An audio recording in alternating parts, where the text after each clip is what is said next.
Geng, jawatan kosong. Kar tu banyak yang minta kerja. Yang minta kerja dengan Boyjan kan. So tim Am Boyjan nak pakai 4 orang. Dekat sini boy.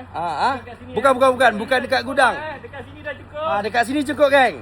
So kalau korang jumpa tim lama Boyjan, diorang kata sini dah cukup geng. So ni untuk Hafiz Enterprise sebab kan korang tahu Boyjan kan renovation Hafiz Enterprise, betul? So live host Boyjan nak berdua, nak 2 orang. Record video editor nak 2 orang. Budak Am nak 4 orang. Seller nak 2 orang je untuk Hafiz Enterprise. Sebab geng, minta maaf kepada yang datang dah isi borang ke apa segala, belum ada kosong pada ketika tu. So macam Boyjan bagi tahu, Boyjan akan announcement untuk bila ada kekosongan.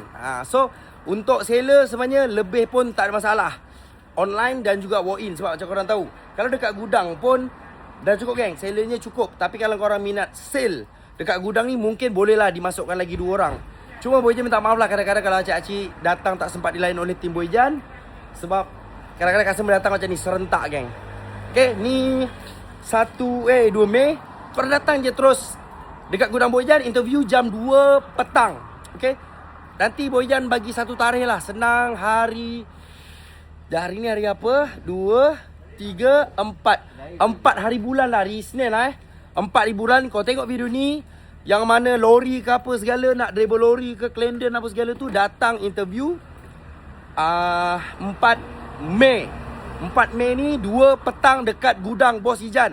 So geng, korang kalau nak datang interview, tengok video Boyjan. Bila Boyjan tetapkan tarikh tu, korang datang pada ketika tu. Sebab kebanyakannya orang datang pada hari biasa untuk isi borang. Kebetulan tengah tak ada jawatan kosong. Sebab ramai yang rojo-rojo Boyjan, bos saya dah isi borang apa segala kan. So datang ni geng, 2 Mei. Okay, datang 2 Mei 4 Mei 2 petang dekat gudang Bos Ijan. Tapi siapa yang sayang kat customer, siapa yang suka buat sale, apa segala, korang boleh datang. Seronok. Lain-lain acik-acik macam ni.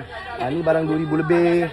So barang 2,000 lebih dekat sini. Okay, datang ke gudang Boyjan terus. Ni korang tengok video Boyjan ni, datang geng. Alhamdulillah, konten dah sampai. Sana pun customer lah. 2 grup.